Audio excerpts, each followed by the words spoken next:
Assalamualaikum warahmatullahi wabarakatuh. Waalaikumsalam. Innal hamdalillah nahmaduhu wa nasta'inuhu wa nastaghfiruh wa na'udzu billahi min syururi anfusina wa min sayyiati a'malina. May yahdihillahu fala mudhillalah wa may yudhlil fala hadiyalah. Asyhadu an la ilaha illallah wahdahu la syarikalah wa asyhadu anna Muhammadan abduhu wa rasuluh. La nabiyya ba'da. Alhamdulillahirabbil alamin. Tiada kata yang pantas kita ucapkan selain puji syukur kehadirat Allah Subhanahu wa taala yang masih memberikan kita nikmat hidup dan juga iman, sehingga berjumpa kembali di malam ini dalam kajian rutin Hadis Arba'in An-Nawawi bersama Ustadz kita, Kang Topan Setiadipura. Kalau kita melihat juga dari website covid19.go.id, jumlah kasus yang meninggal hariannya itu dalam sepekan akhir rata-rata mencapai 100 orang per harinya. Sehingga hal ini perlu kita selain meningkatkan kewaspadaan juga di sisi lain Allah masih memberikan kita kesempatan hidup, dan oleh karena itu mari kita senantiasa maksimalkan kesempatan hidup yang Allah berikan pada kita untuk memaksimalkan untuk mendapatkan mencari bekal hidup untuk akhirat. Selain itu juga semoga kita mendapatkan keridhaan dari setiap aktivitas yang kita lakukan, keridhaan dari Allah Subhanahu wa taala. Dan tak lupa pula kita kirimkan salam dan salawat kepada junjungan kita Nabi Muhammad sallallahu alaihi wasallam, kepada keluarga dan sahabat beliau, dan semoga kita termasuk juga umat Nabi Muhammad SAW sehingga mendapatkan syafaat beliau di yaumil akhir kelak. Bapak Ibu, teman-teman sekalian, pada lanjutan kitab Hadis Arba'in An-Nawawi malam ini, sekedar mengingatkan juga salah satu spirit dari kajian ini bahwa selain pelajaran dari kalamullah dan juga kalam Rasul, kita pun akan mendapatkan pelajaran dari kalam para ulama yang mewarisi ilmu Islam untuk menambah dan mempermantap pemahaman kita terkait agama Islam ini. Dan pada kelanjutan pembahasan kitab Hadis Arba'in An-Nawawi malam hari ini, insyaallah kita akan memasuki pembahasan hadis ke-6 dengan tema perkara syubhat dan kedudukan hati. Seperti biasa, kajian akan berlangsung selama kurang lebih 1 jam, dan nanti kita akan lanjutkan dengan sesi diskusi dan tanya jawab selama 30 menit. Bagi Bapak Ibu, kawan-kawan sekalian yang ingin bertanya dapat menuliskan pertanyaannya di message secara langsung, ataupun setelah sesi diskusi bisa berinteraksi secara langsung dengan bertanya kepada Kang Topan. Oke, untuk mengefektifkan waktu, mari kita mulai kajiannya dan dipersilahkan Ustadz Topan untuk menyampaikan materinya. Dapat dulu, Kang.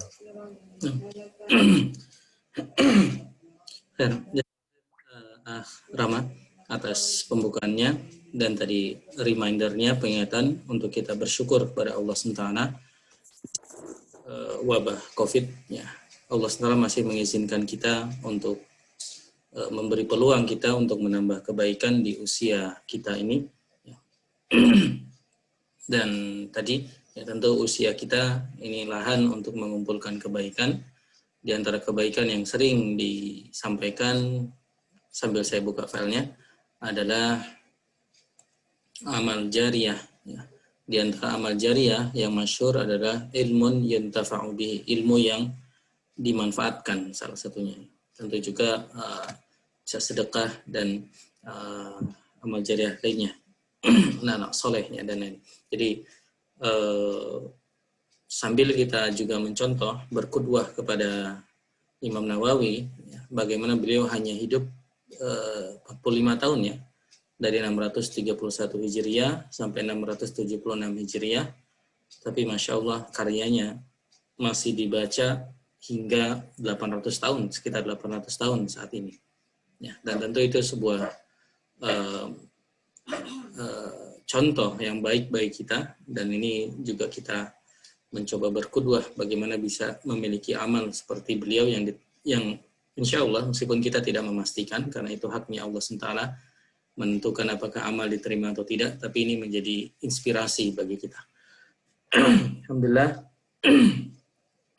Maaf. Insya Allah kita masuk di hadis ke-6. Alhamdulillah sudah 5 hadis plus muqaddimah yang kita bahas. Ya. Semoga terlihat file yang kita share. Hadis ke-6 Al-Arba'in An-Nawawiyah. Ya. Judulnya memang di edaran kita kasih judul perkara syubhat dan kedudukan hati. Meskipun di sini judulnya agak beda ya, halal, haram dan juga syubhat. Ya. Nanti bisa kita update dan kembali judul itu kita yang memberikan. Khair, masuk di matan hadis. Ya, hadis ini sebutkan an Abi Abdillah, dari sahabat yang juga kunyahnya Abu Abdillah. Ya. Dan banyak sekali sahabat yang memiliki kunyah Abu Abdillah. Ini diantaranya tentu karena keutamaan nama Abdullah itu sendiri. Di antara nama yang disebutkan utama, ya, bahkan lafadznya nama terbaik adalah Abdullah dan Abdurrahman. Ya, sehingga banyak sahabat yang putra atau putrinya atau putranya bernama Abdullah atau Abdurrahman, sehingga kunyahnya Abu Abdillah. An-Nu'man ibn Bashir, Nu'man bin Bashir radhiyallahu anhuma. Semoga Allah meridhoi mereka berdua. Maksudnya di sini adalah Nu'mannya dan juga Bashirnya. Jadi dua-duanya adalah sahabat Nabi kita Muhammad sallallahu alaihi wasallam. Ya. Ya sekedar reminder, ya. Yang dimaksud sahabat adalah orang yang bertemu dengan Nabi kita Muhammad SAW meskipun sebentar, ya, beriman dan meninggal dalam keadaan iman. Ya. Jadi Bashir masuk dalam kategori itu. Termasuk ibu dari Nu'man sendiri adalah sahabiat. Ya. Istri dari Bashir adalah sahabiat. Qala, Nu'man berkata, Sami'tu Rasulullah sallallahu alaihi wasallam. Saya mendengar Rasulullah sallallahu alaihi wasallam. Ada beberapa penjelasan sini. Kita tambahkan dulu sebelum melengkapi itu. Tentang Nu'mannya sendiri. Nu'man adalah seorang Ansar, bukan dari Muhajirin tapi dari Ansar. Lebih spesifik adalah Khazraj. Ya. Dan yang spesial, kembali dalam tema amal jariyah tadi, Nu'man memiliki amal jariyah yang Masya Allah kemungkinan besar, ya, dari dalil-dalil yang kita fahami, Nu'man mendapat pahala dari semua salawat kaum muslimin yang mencontoh salawat yang diajarkan oleh Nabi kita Muhammad SAW gara-gara ditanya oleh Nu'man. Di dalam Sahih Muslim, Nu'man adalah di antara atau sahabat yang bertanya kepada Nabi kita SAW tentang cara salawat.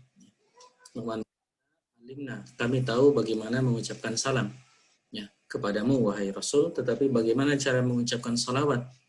Ya, Sholli ala itu gimana, bersalawat kepada Nabi itu seperti apa? Ya, maka Nabi SAW menjawab dengan jawaban yang kita sering gunakan, Allahumma sholli ala Muhammad. Ya.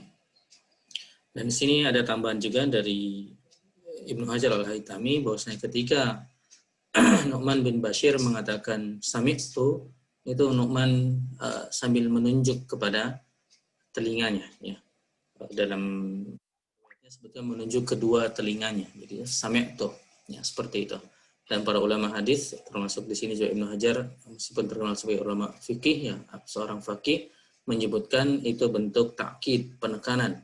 Bahwasanya betul-betul Nu'man mendengar dari Nabi kita Muhammad Sallallahu Alaihi Wasallam. Ya.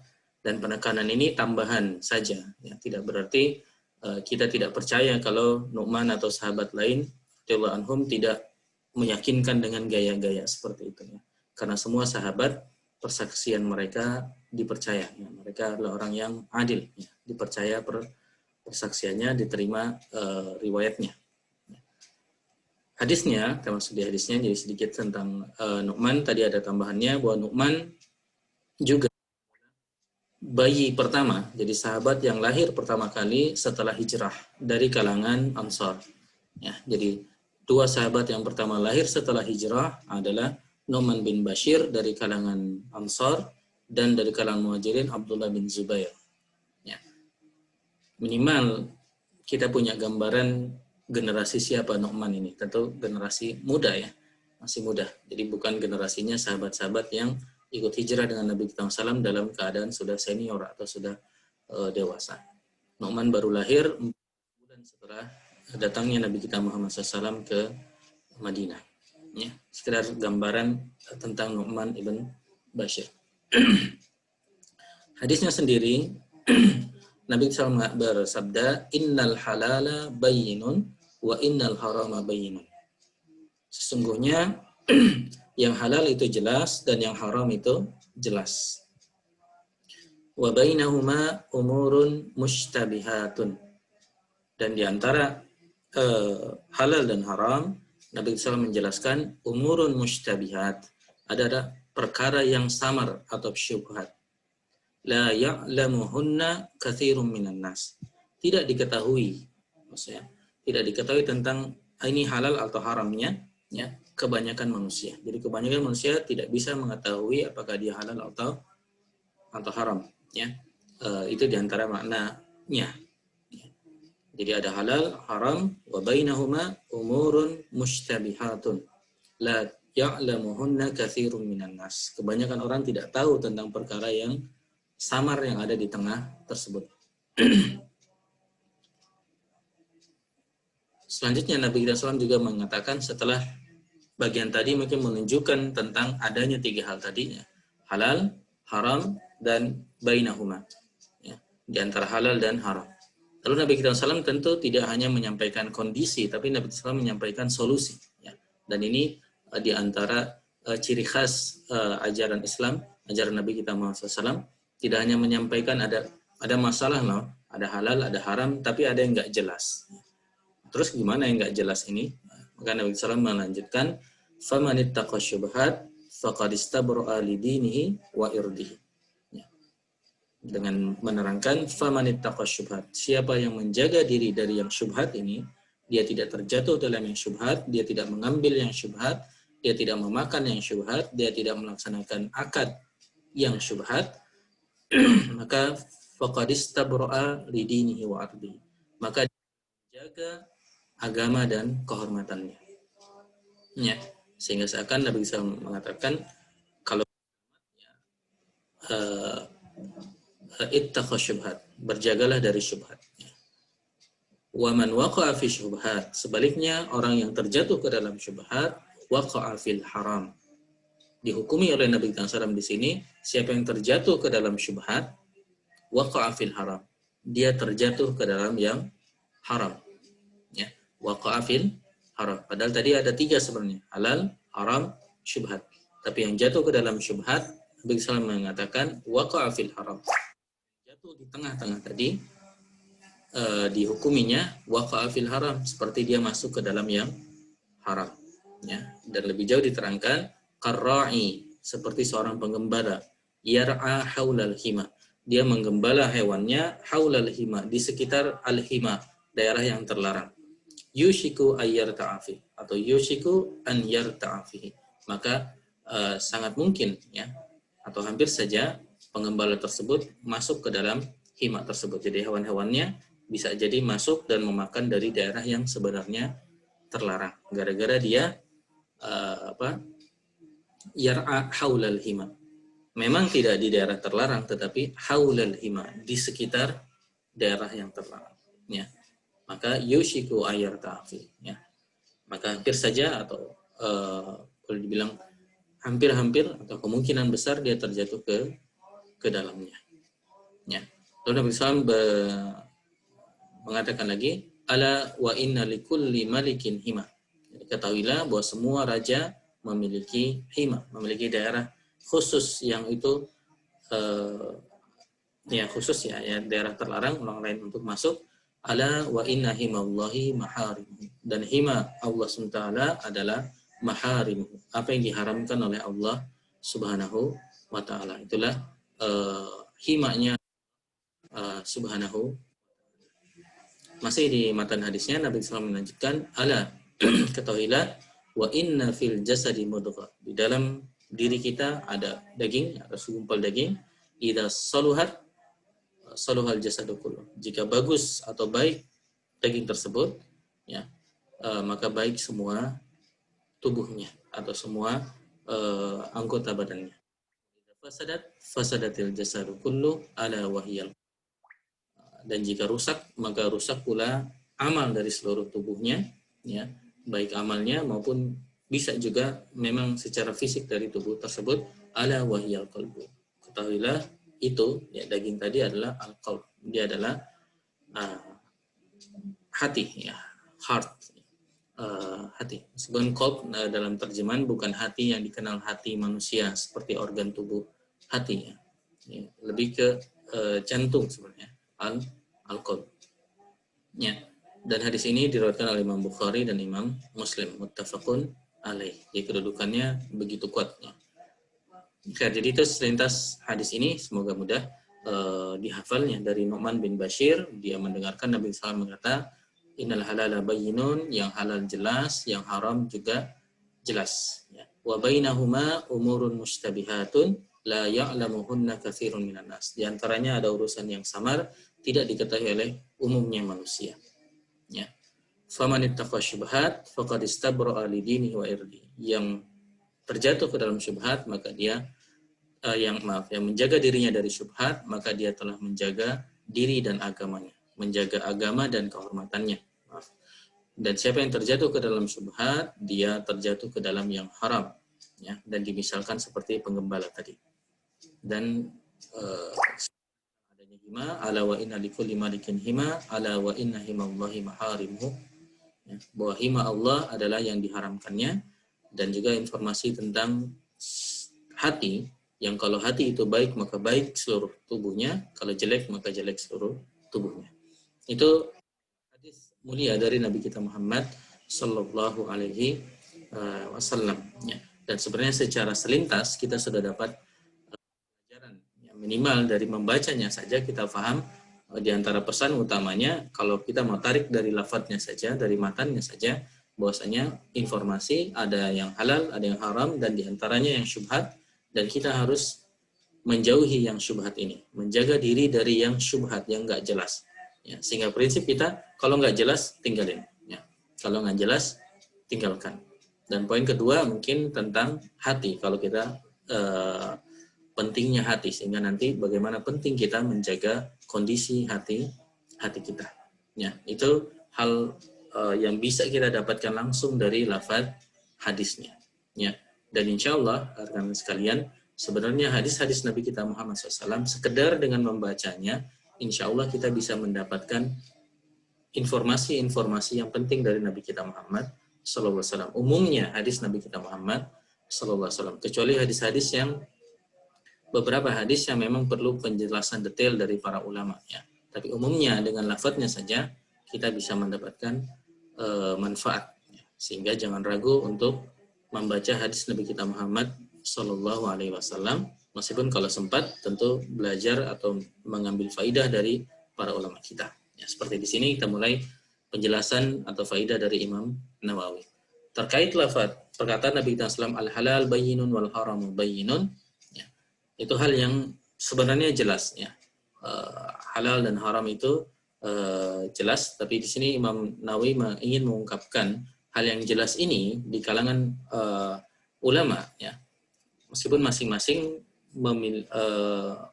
punya standar dalam menentukannya, ya. Disebutkan ikhtalafal ulama, para ulama berikhtilaf, ya. Berbeda pendapat fi haddil halal wal haram, tentang batasan halal dan haram, ya. Faqala Abu Hanifah, berkata Abu Hanifah rahimahullah, al-halal, yang halal adalah, ini prinsip tentunya berarti di madhab fikih Abu Hanifah atau fikih Hanafi, ya. Al-halal, yang halal adalah ma dallad dalil ala hillihi, sesuatu yang ditunjukkan oleh dalil atas halalnya. Jadi ketika dalil menunjukkan halal, maka dia menjadi halal. Wa qala Syafi'i, dan berkata Imam Syafi'i, ini secara umum menjadi madhab Syafi'iyah, al-haram, sebaliknya yang haram adalah ma dallad dalil ala tahrimihi, yang ditunjukkan oleh dalil akan keharamannya, ya.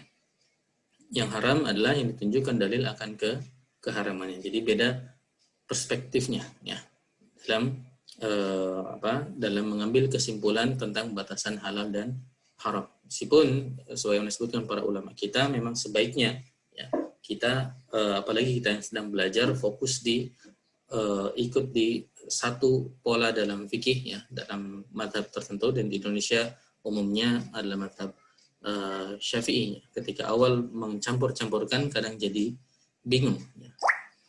Khair. Itu penjelasan sederhana dari Imam Nawawi, sehingga jangan kaget ya. Meskipun nanti ada hal yang halal, tetapi ternyata terjadi beda dalam cara menentukan mana yang halal dan mana yang haram. Ya. Selanjutnya, itu yang pertama penjelasan dari Imam Nawawi. Qauluhu sallallahu alaihi wasallam, tentang perkataan Nabi sallallahu alaihi wasallam, wa bainahuma umurun mushtabihatun, dan di antara yang halal dan haram itu ada urusan yang sama ya.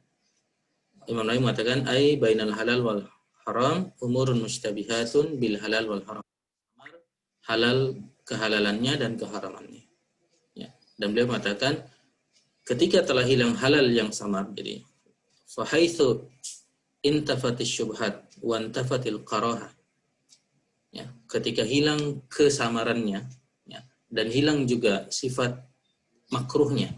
Jadi seakan Imam Nawawi mengimplikasikan karena ada kesyubhatannya maka hukumnya menjadi makruh. Ketika syubhatnya itu hilang, ketidakjelasannya itu hilang ya, maka wa kana su'alu anhu bid'ah, maka mempertanyakan tentang hal tersebut ya, nanti ada contohnya, itu beliau istilahkan dengan bid'ah atau hal yang baru, artinya tidak perlu lagi mempertanyakannya.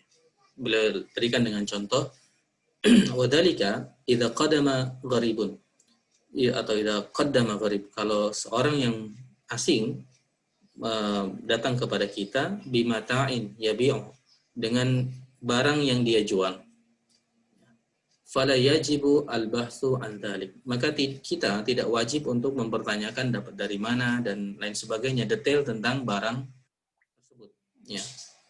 Ya, tidak wajib. Bahkan Imam Nawawi mengatakan bal wala yustahab, tidak juga disunnahkan, wa yukrahu su'alu anhu, bahkan dimakruhkan. Misalnya kita datang ke pasar ya, dan kita ketahui secara umum itu pasar kaum muslimin, ada seorang bapak jualan ayam, kita tidak wajib untuk mempertanyakan dari mana ayamnya, apakah ini dan sebagainya seperti itu ya. Cukup dengan hal-hal yang sudah jelas seperti itu. Ini yang dimaksud oleh Imam Nawawi, dan bahkan beliau mengatakan ketika bertanya malah makruh ya. Beliau istilahkan juga bid'ah atau makruh. Dan ini hal yang juga penting. Ada mungkin kejadian yang menarik sekedar ceritakan. Teman-teman dulu ketika ya pengalaman di Jepang ya, kalau kita sholat Jumat, ini cerita di Street mungkin teman-teman yang sekolah Jepang kenal Street Sekolah Republik Indonesia Tokyo, biasanya sholat Jumat pada ke situ, dan biasanya setelah Jumatan itu ada makan, ada jualan, dan memang makanan itu diadakan sebagai mempermudah orang-orang supaya tidak sulit mencari makanan halal di luar. Itu spiritnya seperti itu. Dan ada kejadian seseorang itu dia datang ke situ, dia masih nanya-nanya ke ibu-ibu yang ada di situ. Ya, ini apakah ada dagingnya halal dan sebagainya, nanya-nanya detail. Akhirnya yang terjadi malah tukang dagangnya mungkin kesal atau gimana. Dia jawab dengan jawaban yang sebenarnya menunjukkan dia kesal saja, kok ditanya lagi gitu. Udah jelas dia yang mengenakan hijab dan sebagainya, ada di tempat yang jelas-jelas itu di wilayah yang sedang ada Jumatan dan sebagainya, masih dengan pertanyaan, akhirnya dia malah jawab tidak halal. Dan itu sebenarnya gara-gara hal yang sudah jelas masih juga dipertanyakan, sehingga muncul hal yang tidak baik ya. Ini diantara contoh bisa muncul hal yang tidak baik. Akhirnya saking kesal dia malah menjawab dengan yang berbeda dengan kenyataannya. Ya, gara-gara kesal sebenarnya. Ya, atau gara-gara seakan-akan dia bilang, enggak usah lah, kamu enggak usah beli gitu. Seakan-akan dia ingin ngomong begitu. Jadi itu menurut Imam An-Nawawi. Ya, jadi ketika hilang kesamarannya maka tidak usah lagi diperjelas, dan secara umum ketika ada hal yang secara umum jelas enggak usah kita bahas lagi dapat dari mana dan seperti apa. Ya. Qauluhu sallallahu kemudian perkataan Nabi kita sallallahu faman ittaqa syubhat faqad istabra'a li dinihi wa irdi. Siapa yang terjatuh atau yang menjaga diri dari syubhat, maka dia telah menjaga agama dan kehormatan, yaitu mengejar bara'ah atau ingin mendapatkan bara'atu dinihi wa salima minasyubhat. Artinya keterjagaan dari agamanya dan juga keselamatan dari syubhat ketika dia menghindar yang syubhat itu. Beliau menerangkan wa amma bara'atul ird, artinya keterjagaan atau selamat kehormatannya, karena apa? Fa innahu idza lam yatrukha yutawalu tatawala ilaihi sufaha bil ghibah wa nasubuhu ila aklil haram. Karena kalau dia tidak meninggalkan yang syubhat tersebut, di antara yang Imam Nawawi sebutkan, maka orang-orang sufaha, orang-orang yang tidak tahu, orang-orang yang bodoh, ya, itu akan memperbincangkannya, akan menggunjingnya, dan akan menyebutnya bahwa dia ila aklil haram, dia memakan yang haram. Ya. Karena orang ini berani masuk ke dalam suatu yang syubhat, jadi dia harus menerima kalau orang-orang nanti memperbincangkannya, dan bahkan sampai mengatakan dia memakan yang haram. Karena mungkin orang umumnya tidak tahu itu, ya karena hukumnya tidak jelas tadi. Sehingga divonis dia malah aklil haram, memakan yang haram. Fayakunu muda'atan liwuqu'ihim fil itsm. Dan gara-gara dia mengerjakan yang haram tersebut, itu mengundang orang lain untuk terjatuh ke dalam dosa. Jadi gara-gara dia mengerjakan yang syubhat, yang di situ hal perkara itu aneh atau syubhat atau tidak jelas, malah dia membuat orang lain terjatuh ke dalam ke dalam dosa.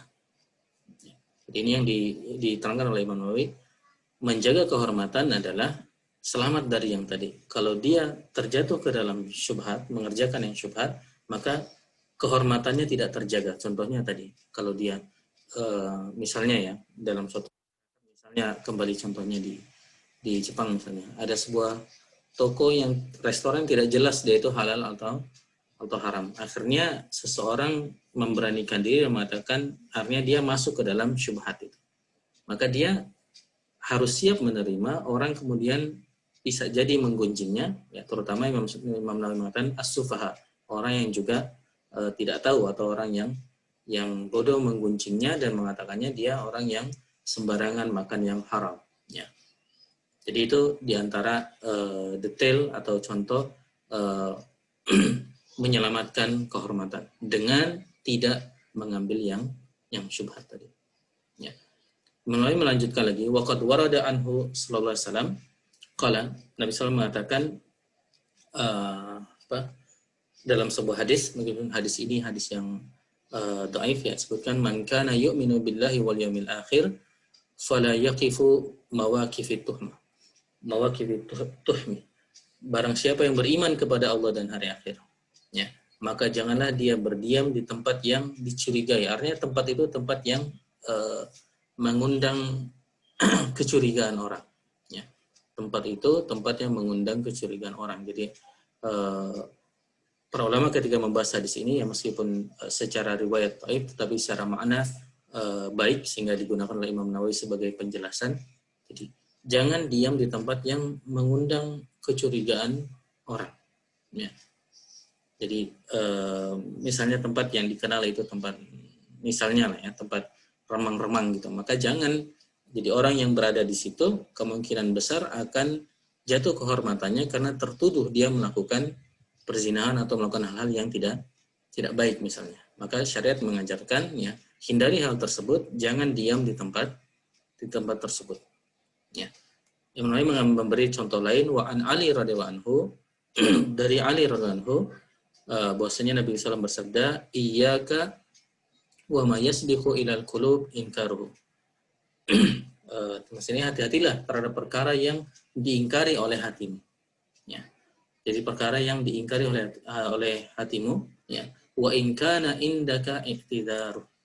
Jadi hal yang kita juga ragu terhadap hal tersebut, tapi di sisi lain kita punya uzur.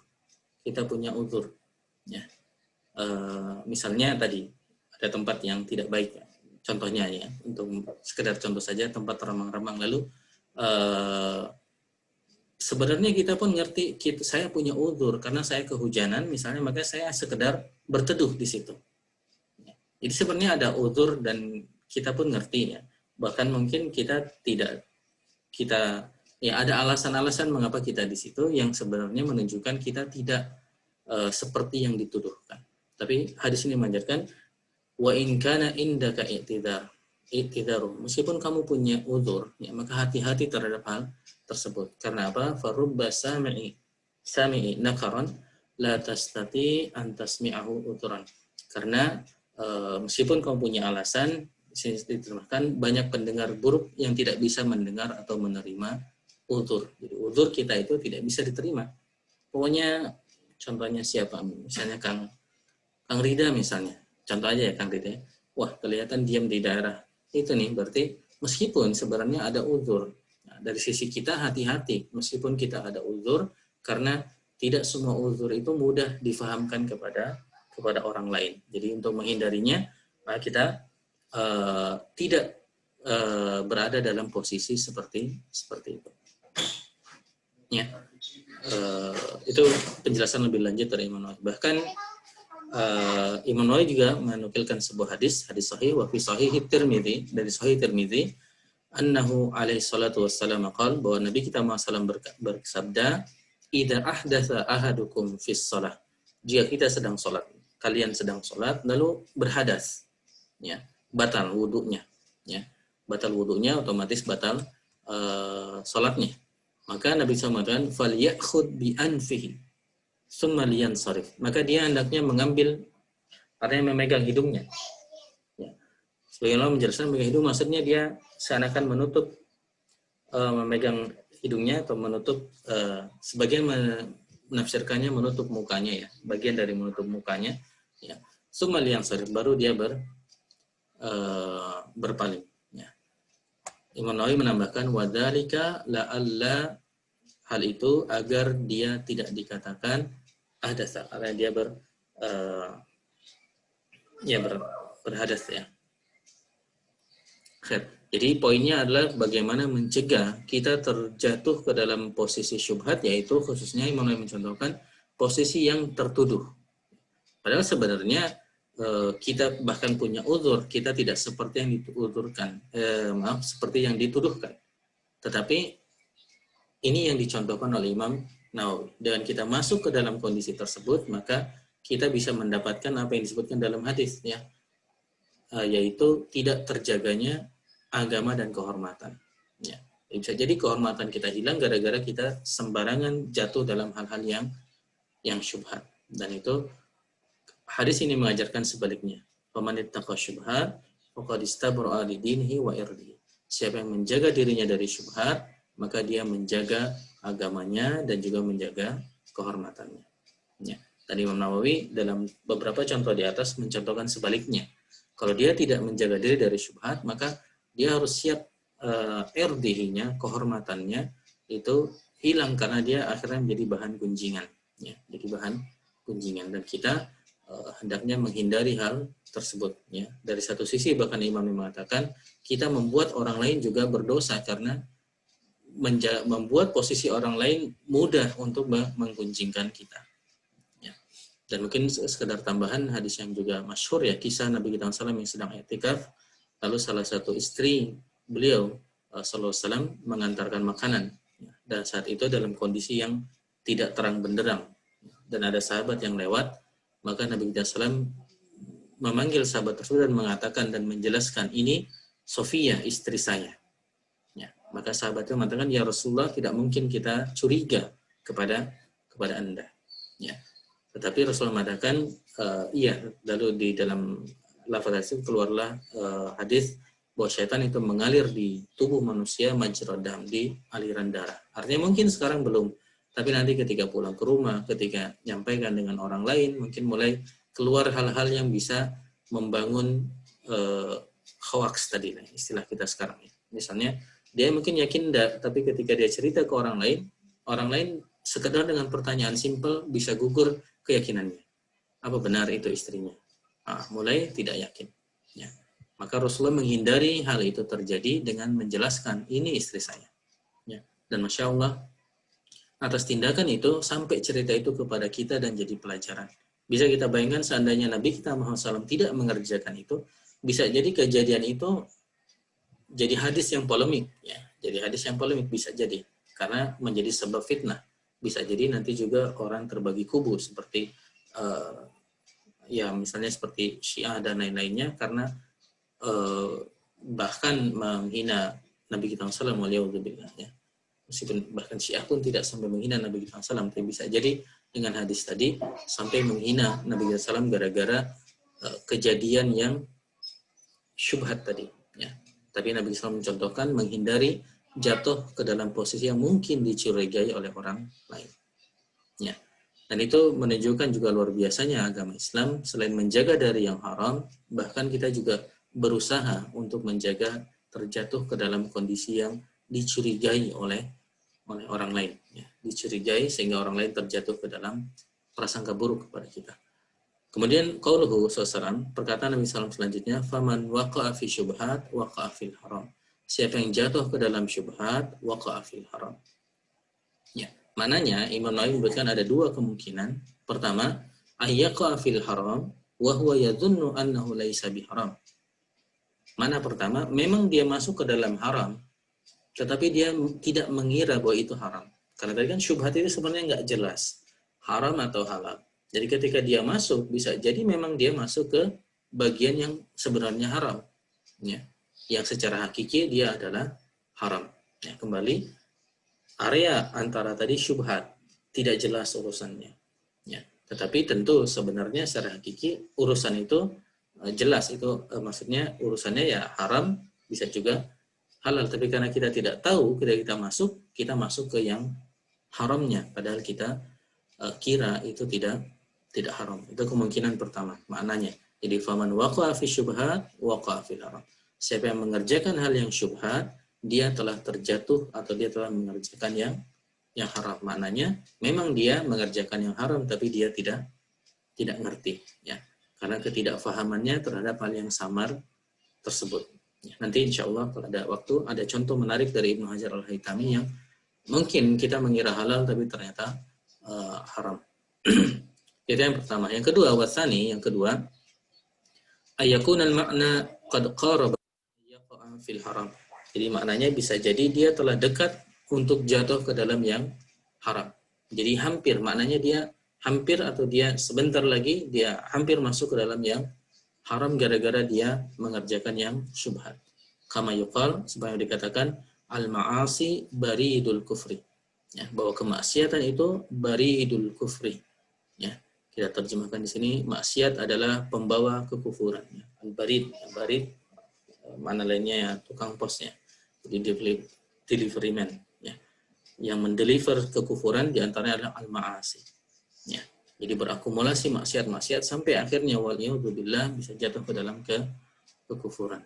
Saya sebutkan li'annan nafsa, karena jiwa itu idza waqa'at fil mukhalafah, ketika dia mengerjakan atau jatuh ke dalam hal yang mukhalafah, hal yang dosa, maksiat, tadarrajat min mafsadatin ila ukhra akbari minha. Maka dia akan bertahap, ya, dari kemaksiatan yang kecil bertahap sampai kemaksiatan yang lebih besar. Ya. Jadi maknanya seperti itu, dia memang saat itu dia tidak jatuh ke dalam yang haram, tapi dia mulai mendekat kepada hal yang haram, yang syubhat tadi, dan itu akan membawanya jatuh kepada yang haram. Imam Nawawi lebih lanjut mengatakan, kila dikatakan, wa ila dzalika al-isyaratu biqouli ta'ala. Isyarat atau pelajaran dari ayat Al-Qur'an. Ya, di antara di surah Ali Imran ayat 112. Allah telah berfirman, wa yaqtulunal anbiya'a bighairi haqqin. Mereka ya, Bani Israel ini kisahnya, yaqtulunal anbiya, membunuh para nabi bighairi haqq, tanpa alasan yang benar. Sebagian ustadz ulama menjelaskan ketika menerjemahkan tanpa alasan yang benar, dan memang tidak ada alasan benar untuk membunuh para nabi.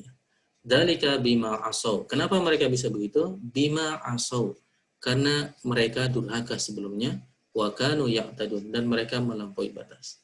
Jadi kedurhakaan mereka sebelumnya terakumulasi, semakin mereka meningkat dan akhirnya tanpa terasa membunuh menjadi hal yang lumrah, hal yang tidak berat bagi jiwa mereka untuk melaksanakannya. Ya. Yuridu dimaksudkan annahum tadarraju bil ma'asi. Jadi mereka bertahap dalam kemaksiatan ila qatlil anbiya, sampai akhirnya jatuh ke dalam kemaksiatan yang begitu besar, ya, qatlil anbiya, membunuh para nabi. Ya. Jadi maknanya itu bisa waqa fi syubhat waqa fil haram. Ketika dia mulai dengan yang syubhat, maka itu mengantarnya untuk masuk ke dalam sesuatu yang benar haram. Ya. Bahkan yang haram pun nanti bertahap. Ya. Ada keharaman sendiri bertingkatnya. Ada yang sampai bahkan mukhrij minan millah, mengeluarkan status keislamannya, ya, atau seperti membunuh nabi.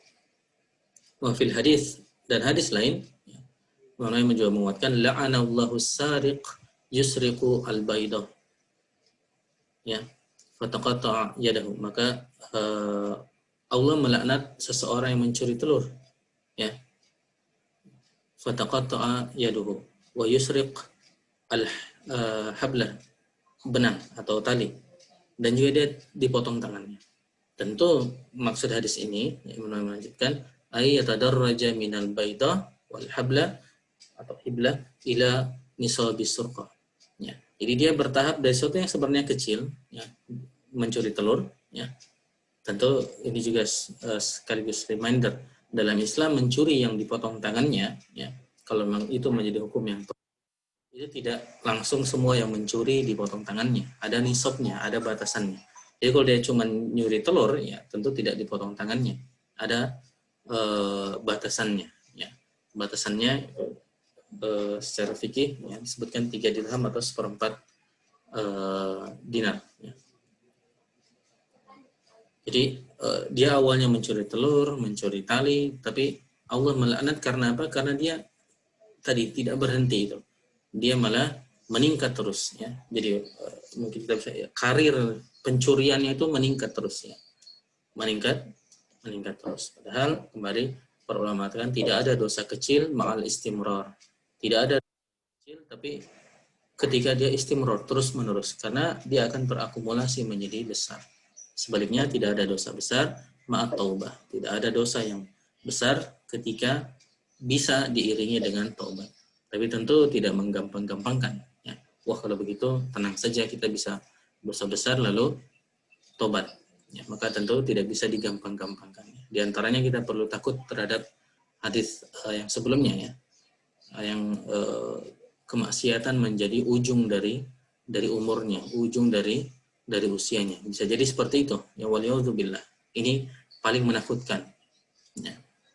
Kemaksiatan menjadi ujungnya, ataupun bisa jadi dia tidak sempat bertobat, ya. Jadi jangan dianggap perkara tobat itu perkara yang mudah. Dianggap istighfar itu yang mudah. Jadi yang bilang, wah, nanti saya bisa istighfar. Ya, kalau Allah mengizinkan untuk beristighfar. Tapi beristighfar itu belum tentu juga bisa dilaksanakan oleh oleh para pelaku maksiat. Hanya orang yang dipilih oleh Allah SWT lah yang mampu untuk beristighfar, bertobat kepada Allah Subhanahu wa taala. Ya. Intinya kembali akumulasi kemaksiatan ini yang perlu hati-hati.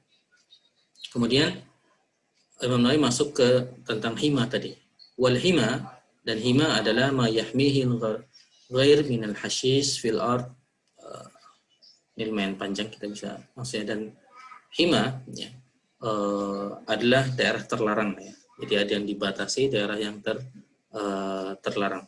Disebutkan faman ra'a haulal hima, barang siapa yang menggembala di sekitar hima, maka dia dekat sekali untuk masuk ke dalam hima, dan hewan gembalaannya tadi akan makan dari daerah terlarang tersebut. Gara-gara apa? Gara-gara dia menggembalanya dekat-dekat daerah terlarang tersebut. Jadi seharusnya dia menjauh, ya. Seharusnya dia menjauh, ya. Dan beliau menyebutkan wa'lam, ketahuilah bahwa setiap yang diharamkan, ya, itu memiliki himanya. Jadi ada yang diharamkan, lalu di sekitarnya ada daerah terlarangnya, ya. Di sana kan ada yang diharamkannya di tengah, lalu di sekitarnya ada hima, ada daerah terlarang sebelum masuk kepada yang benar-benar haram tadi. Beliau contohkan misalnya farj, kemaluan. Itu sesuatu yang haram, ya, muharram, sesuatu yang diharamkan. Wahimahu al-fakhidan. Dan himanya, daerah terlarangnya adalah dua paha. Ya, li'annahuma, karena keduanya itu istilahkannya daerah terlarang atau diistilahkan sebagai pagar, ya, sebagai yang terjemahkan sebagai pagar adalah hariman sebagai pagarnya lil muharram. Jadi ada pagarnya, ya. Jadi kemaluan wanita itu diharamkan, dan bagi yang haram, ya, bagi suaminya tentu itu halal dengan mitsaqan ghalidh, dengan akad nikah. Ya, tapi bagi yang lain itu haram dan pagarnya adalah dua pahanya. Ya. Wa kadzalika, begitu juga al-khalwat bil ajnabiyah, ya. Berduaan dengan orang yang ajnabi. Maka ini masuk dari harimnya tadi, sesuatu yang menjadi pagarnya, ya. Menjadi pagarnya. Dan beliau mengatakan yang diharamkan fa yajibu 'ala syakhs, dan wajib bagi seseorang untuk meninggalkan al-harim wal muharram. Yang harimnya, yang pagarnya itu, dan juga yang diharamkannya, yang di dalamnya tadi. Ya. Kita ingat dalam lafaz larangan zina sendiri bukan larangan melakukan, tetapi wala taqrabu az-zina, jangan mendekati zina. Ya, jangan mendekatinya karena ada pagarnya tadi. Ya. Saya sebutkan wal harim, yang pagarnya muharramun li'annahu yatadarraju bihi ilal muharram. Yang pagar tadi diharamkan karena apa? Karena membawa kepada yang diharamkan, mengantarkan kepada yang diharamkan. Ya. Di dalam Islam sesuatu kadang menjadi halal karena apa? Karena dia menjadi jalan menuju diharamkannya, menuju jatuhnya seseorang kepada yang diharamkan. Ya. Jadi dia haram bukan karena zatnya yang haram, tapi kalau orang masuk ke situ maka dia akan masuk kepada yang haram benar. Ya. Dan itu harus ditutup, ya. Itu harus ditutup. Sebagian ulama mengatakan itulah mengapa bir misalnya meskipun sedikit dia diharamkan, ya. Di antara alasannya para mengatakan karena dia haram karena membawa kepada minum banyak ketika dia mulai minum dengan yang sedikit. Jadi hukumnya dia haram, ya. Haram karena jelas-jelas dia membawa kepada hal yang haram. Ya. Jadi ini prinsip yang juga begitu penting. Jadi tidak hanya yang diharamkan, tetapi ada hima. Ya, ada hima yang kalau masuk ke situ maka dia akan mengantar kepada yang haram. Dan itu menjadi sebab sesuatu menjadi haram bukan karena zatnya haram, tetapi karena dia akan membawa orang itu kepada sesuatu yang haram. Ya. Itu diskusi tentang halal, haram, dan syubhat yang disampaikan oleh Imam An-Nawawi. Ya. Imam Nawawi mulai masuk ke dalam tema yang kedua, boleh dibilang tema yang kedua tentang hati. Qaulu sallallahu alaihi wasallam, perkataan Nabi sallallahu ala wa inna fil jasadi mudghah, bahwa di dalam hati kita ada daging, ai fil jasad mudghah, ketika dia khasyat atau khasyat, maka ketika dia tunduk maka seluruh tubuhnya akan ikut tunduk. Ketika dia semangat atau punya ambisi yang positif, maka seluruh tubuhnya juga akan bersemangat. Tapi ketika hati itu rusak, maka juga rusak seluruh tubuhnya. Ala wahyal qalbu. Dan itu adalah hati. Ya, itu adalah hati. Sini lumayan panjang Imam Nawawi menerangkan tentang permisalan yang diberikan para ulama kita tentang badan dan lain sebagainya. Jadi, tubuh adalah kerajaan. Intinya bahwa rajanya, raja dari kerajaan ini adalah hati. Jadi bergantung kepada hatinya. Kita skip aja.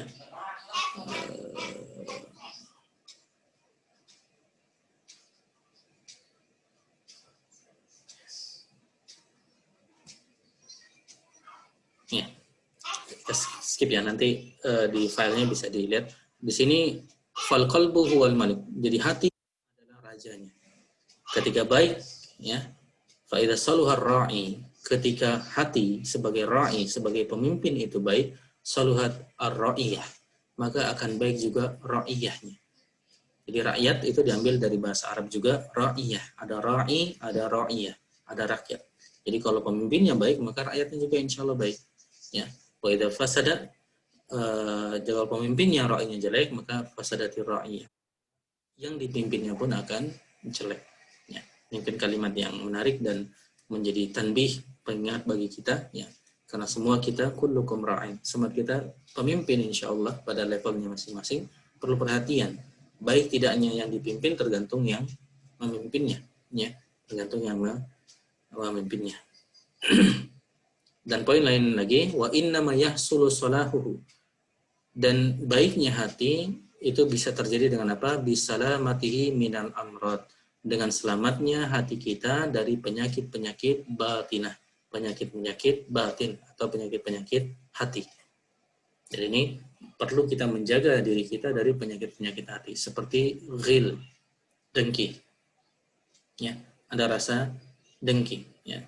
Tak tahu kenapa kok nggak enak kalau teman kita itu mendapatkan imatan atau lain sebagainya. Wal haqd, dendam, hasad, ya. Asyuh, kikir, ya.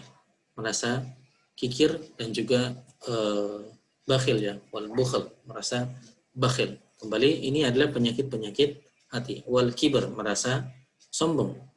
Dan pasangannya sukhriyah, merendahkan orang lain. Warriya, wasum'ah, ini penyakit nih.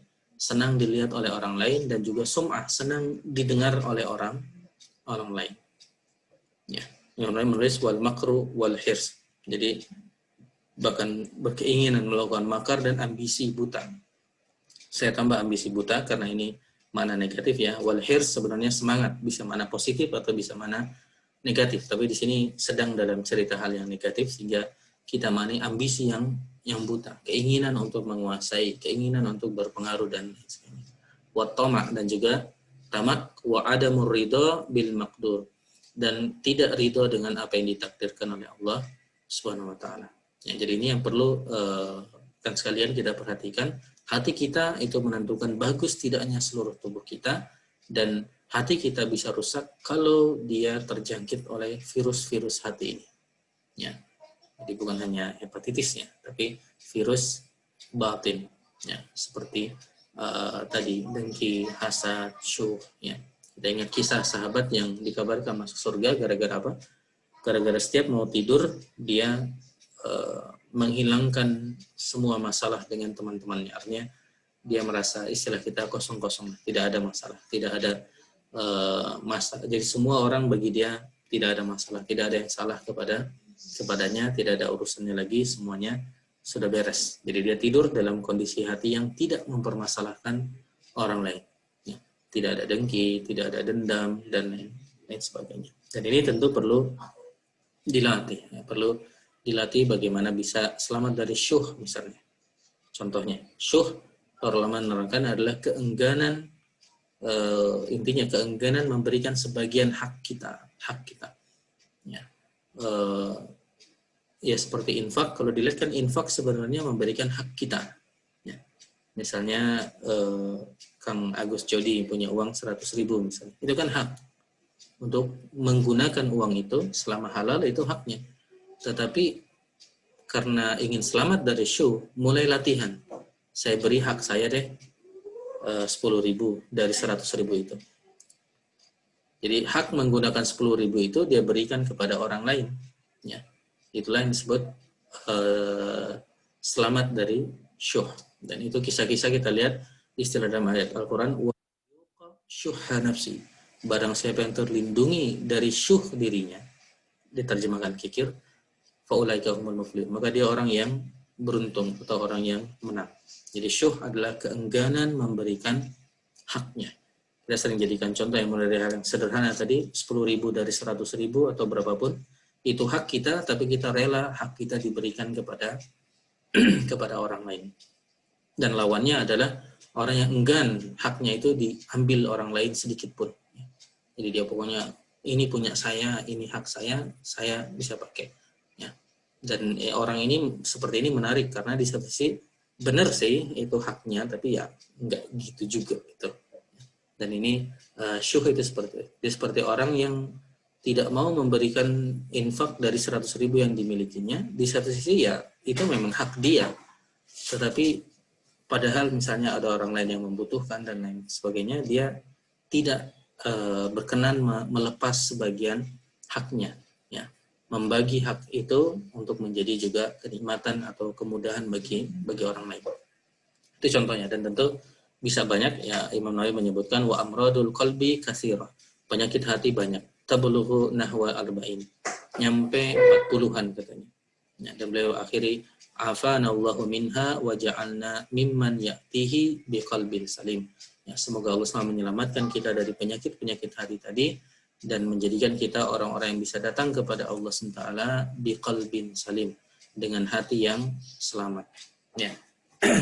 Tulisan Imam Nawawi sendiri berakhir sampai di sini. Dari tadi kita lihat Imam Nawawi menekankan tentang menjaga irnya, menjaga kehormatan. Kalau kita terjatuh ke dalam syubhat, kita bisa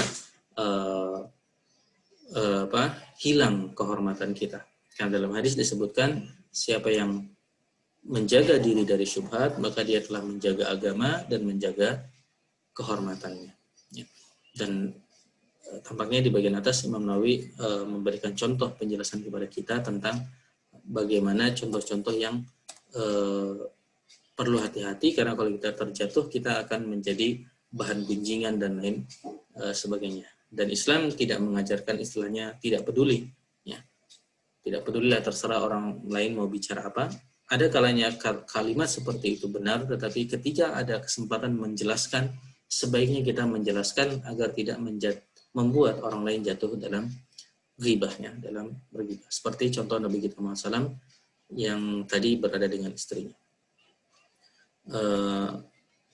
Sebentar, mohon izin saya lanjutkan sedikit. Ini mungkin sekedar pengantar, ya, karena diskusi tentang halal dan haram ini diskusi yang lumayan berat sebenarnya, masuk di masalah halal dan haram. Tapi sekedar sekilas dari Fathul Mubin karya Ibnu Hajar Al-Haytami, ini buku tentang syarah Arba'in Nawawi. Ibnu Hajar menyatakan yang halal itu secara umum, yang bayin itu ada nas dari Al-Quran, dari Allah langsung, atau dari Nabi kita SAW, atau ijma' kaum muslimin akan kehalalan hal tersebut, atau yang semisalnya, maka dia halal. Atau sebaliknya, apa yang tidak diketahui ada larangannya, ya. Tidak diketahui ada larangannya, maka dia halal. Tentu ini maksud adalah bukan ibadah mahdoh kepada Allah SWT. Definisi lain disebutkan juga oleh Imam Ibnu Hajar Al-Haytami, halal adalah apa yang tidak ada sifat haram dalam hal tersebut, ya. Ma intafa'an dzatihi sifatul muharrimah, sifat keharaman yang menyebabkan haram, ya. Wa an asbabihi ma yajurru ila khalalin fi, dan sebab-sebab yang membuat kerusakan.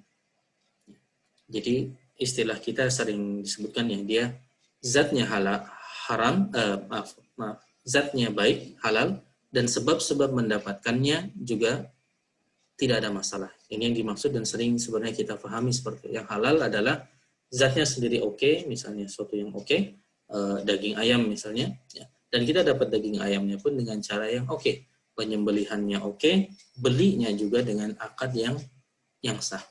Jadi bisa jadi daging ayamnya secara zat tidak benar, ya, karena misalnya disembelih dengan cara tidak baik, ya. Maka itu batal.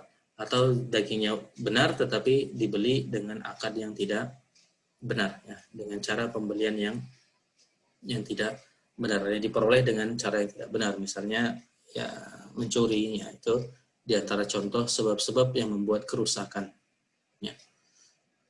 Ini diantara definisi sederhana. Hal yang haram sebaliknya dari Allah dan Rasulnya akan keharamannya dan tidak diketahui ada ini salah nulis copy pastenya. Apa yang diketahui ada hukuman, ada hudud, sesuatu misalnya diancam hukuman atau ada peringatan dari Allah SWT, ya, dan ada wa'id, ancaman. Jadi tidak harus mana lafadznya, saya tidak menemukan dalam Al-Quran misalnya cincin emas bagi pria itu haram, ya. Maka cukup dengan ancaman dalam hadis misalnya seorang mengenakan cincin maka dia diancam dengan azab. Maka ancaman itu sudah menunjukkan hal itu haram fil ghalib ya, secara umum seperti itu. Kembali ini sekedar selintas tentang hukum halal dan haram. Atau sebaliknya, apa yang ada sifat haram dalam hal tersebut, misalnya memabukkan, jadi secara zat dia haram, atau ada sebab-sebab yang membuat kerusakan. Ya. Jadi dia mungkin tidak haram zatnya, tetapi sebab-sebab mendapatkannya ada khalal, ada kerusakan. Ya. Seperti jual beli yang tidak sah misalnya. Ya. Jual beli yang tidak sah. Ini contohkan bagaimana di antara ayat yang menunjukkan hal-hal yang disebutkan tadi. Secara nas disebutkan memang haram. Maka ini di antara kriteria sesuatu menjadi haram. Ya, ada nasnya. Atau hal lain tadi apa? Ada hukumannya, ada hudud. Ya. Jadi seorang yang mencuri misalnya dipotong tangannya, maka itu menunjukkan haram karena ada hukuman atau ada ancaman. Ya. Fair itu definisi selintas tentang halal dan haram. Ini Ibnu Hajar Al-Haytami juga memberikan batasan yang menarik ya. Misalnya tentang tumbuhan dan juga hewan. Semua halal kecuali yang memberi mudarat. Ya, misalnya tumbuhan yang mematikan, ya, ada racunnya atau menghilangkan akal. Ya, contohnya ya, tumbuhan yang digunakan jadi barang narkotika misalnya karena dia bisa menyebabkan kehilangan akal. Ya, jadi al-asal halal kecuali ada mudarat, bisa mematikan, cukup dengan menghilangkan akal, tidak hanya mematikan. Kita lanjut sedikit. Hewan, ini menarik hewan. Kita tambahkan karena menarik. Meskipun tadi ini sekedar pengantar saja, selintas saja. Hewan, Ibnu Hajar menetapkan semua yang ada nasnya akan halal atau haram, maka hukumnya itu. Jadi kalau disebutkan halal, ya halal, disebutkan haram, ya haram. Ya. Meskipun di sini ada ikhtilaf yang juga dibahas di situ. Misalnya Imam Nawawi di awal sudah bahas bedanya Abu Hanifah dengan Imam Syafi'i di antara terkait hewan yang sering dibahas dalam fikih kedua mazhab ini. Misalnya adalah kuda. Mazhab Syafi'i sepakat bahwasanya kuda itu halal. Ya. Tapi mazhab Hanafi mengatakan kuda itu haram, ya. Kuda itu haram. Imam Ahmad akhirnya mengatakan, oke, ini syubhat. Ya. Mengatakan itu adalah hal yang syubhat. Dan menarik di hewan ini ada hal yang kalau ada nasnya jelas. Kalau nasnya nyebut halal, halal. Nasnya nyebut haram, haram. Lalu kalau tidak ada nasnya bagaimana? Ya. Ibnu Hajar Al-Haytami, ya, dan tentu juga perlu diingat Ibnu Hajar ini salah satu ulama besar di mazhab Syafi'i. Dan ini mazhab yang digunakan di Indonesia pada umumnya. Yang tidak ada nasnya maka dikembalikan kepada tabiat orang Arab Quraisy. Apakah menurut mereka jijik atau tidak? Kalau menurut mereka menjijikan atau khabith, ya, dalam lafaz Al-Qur'annya khaba'ith. Ya. Khaba'ith, sesuatu yang menjijikan itu diharamkan dalam nas Al-Qur'an. Nah, khaba'ith itu menurut siapa? Ya. Khaba'ith menurut orang Sunda mungkin beda dengan khaba'ith menurut orang Afrika misalnya. Ya. Indonesia, Afrika atau lain-lain. Maka para ulama sini Ibnu Hajar mengatakan menurut tabiatnya orang-orang Arab, khususnya Arab Quraisy, ya, Arab Quraisy. Ya. Ini berdasarkan dari ayat disebutkan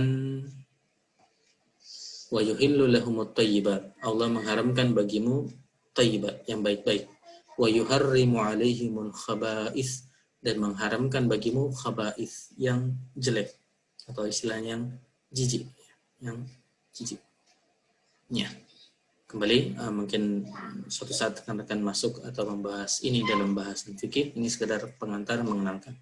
Dan udah lebih 9 menit, dapat kita tambah ya, karena ini makin menarik tentang syubhat.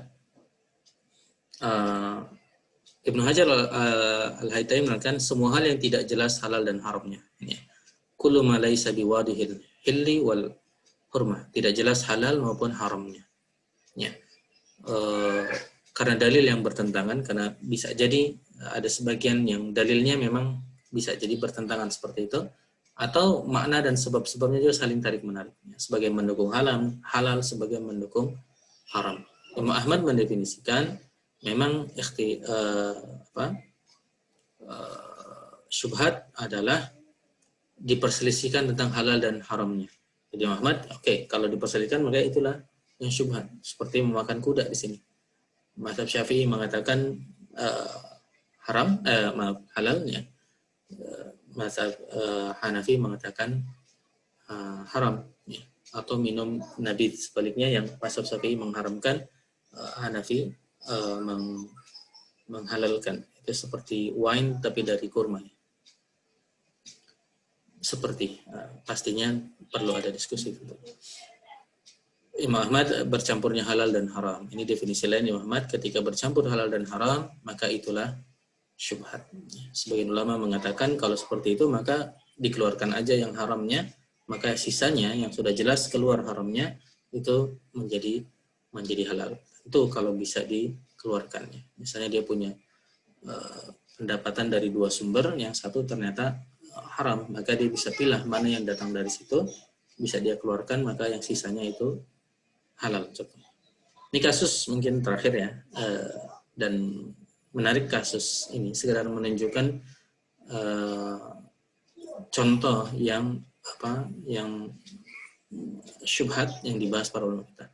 Misalnya seorang memanah hewan buruan, lalu hewannya luka, tapi lalu hewan itu tidak langsung mati di depannya, hewan itu bisa jadi jatuh ke air atau ke api, dia jatuh ke air, tenggelam, atau ke api, terbakar, atau dia ada di sisi jurang atau gunung dan hewan itu terjatuh, jadi jatuh gitu. Jadi kita nembak ada di pinggir jurang, ya. Kita tembak luka memang, tetapi belum tentu mati, malah dia jatuh dari jurang tersebut. Atau ada di atas pohon dan ketika kita panah dia jatuh tertusuk oleh dahan pohon, ya. Atau ia melepaskan anjing berburu, tapi selain anjing berburu dia juga dibarengi oleh anjing lain. Ya, anjing lain ini bisa maknanya 2. Mana yang utama dari perkataan Ibnu Hajar adalah oleh anjing, bukan anjing berburu. Jadi kita berburu itu menjadi halal kalau anjingnya adalah anjing yang terlatih bisa berburu. Insya Allah ya, itu berkah ilmu. Anjing ketika dia berilmu, terlatih cara berburu, maka yang dia bunuh itu halal ya ketika diburu. Ya, syaratnya ketika dia melepas anjingnya, dia mengucapkan bismillah dan anjingnya terlatih. Nah, ini anjingnya ada anjing dia yang terlatih, tapi ada anjing tidak terlatih. Ya, sehingga dari sebab-sebab ini menjadi syubhat. Hewan tadi itu matinya karena berburunya dia, atau karena tenggelam, atau karena api, atau karena jatuh, karena tertusuk pohon, atau karena anjing yang tidak terlatih itu. Ini diantara bentuk syubhatnya.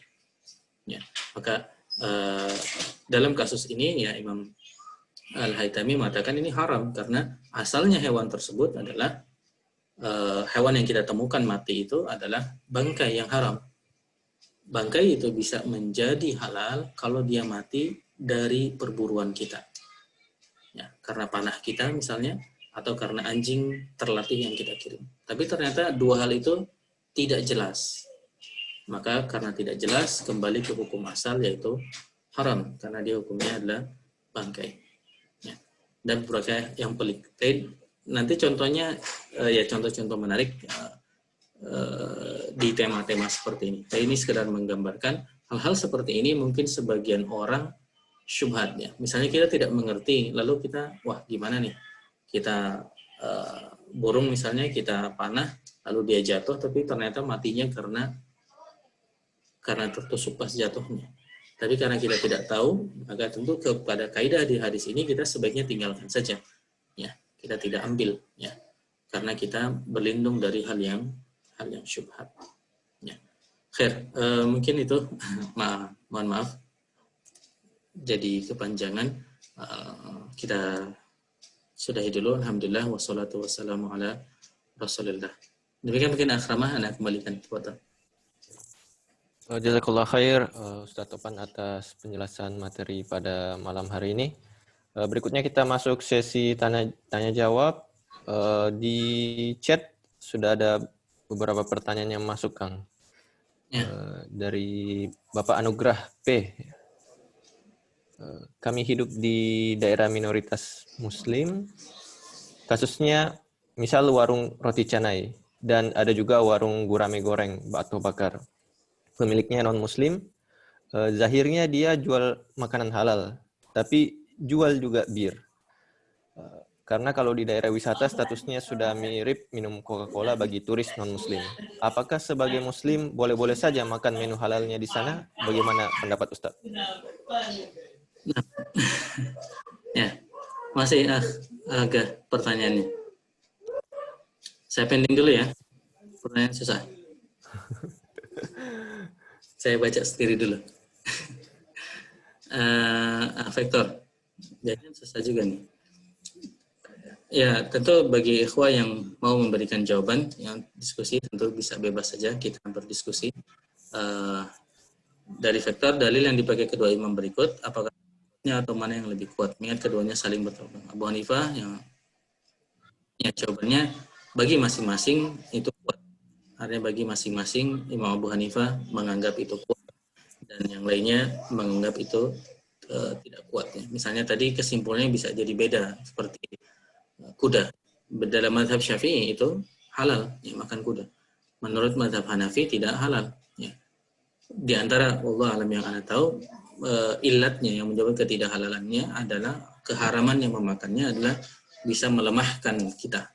Ya, menurut melemahkan dalam artian bukan jadi lemah gara-gara makan kuda, tapi kudanya habis nanti karena zaman itu kuda adalah alat untuk kekuatan. Ini salah satunya, tapi belum tentu ya, belum tentu hanya itu. Artinya memang konstruksi fikih itu tidak sederhana sehingga memang sebaiknya kita ketika belajar dari satu konstruksi fikih dulu ya. Misalnya fikih Syafi'i untuk teman-teman atau orang-orang di Indonesia. Jadi kurang lebih jawabannya seperti itu vektornya. Sehingga bagi kita dan alhamdulillah ini tidak banyak ya. Makanya sering dicontohkannya tadi selalu kuda dan nabit. Kenapa? Karena emang nggak banyak. Ya. Akhirnya contohnya ya balik-balik ke situ. Umumnya dalam hal-hal yang halal dan haram umumnya insya Allah disepakati ya, kehalalan atau keharamannya ya, kecuali beberapa hal yang spesial.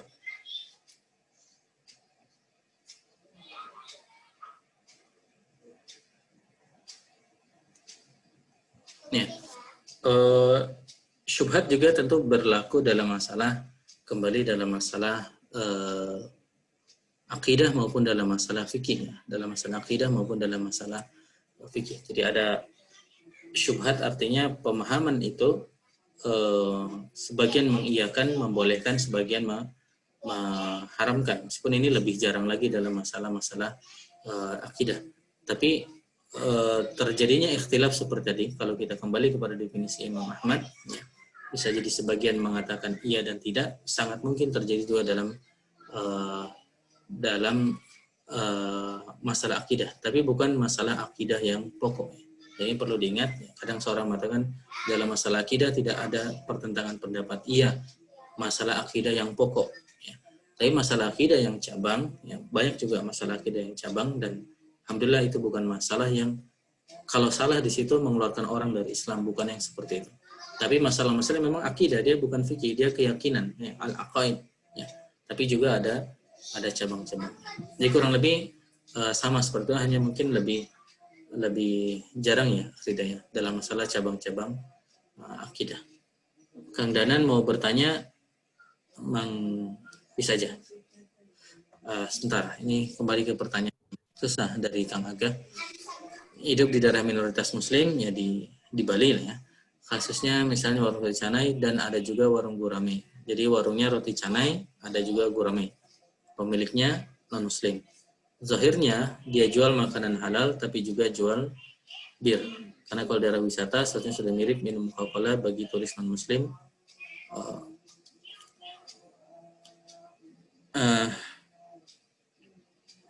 Ya, dari para ulama atau para ustaz menjelaskan ini secara kalau ada alternatif maka ini hukumnya bisa jadi tidak boleh atau haram kita makan di tempat seperti itu. Ketika apalagi mudah untuk mendapatkan yang lain. Ya. ketika susah, nah, apakah ini masuk dalam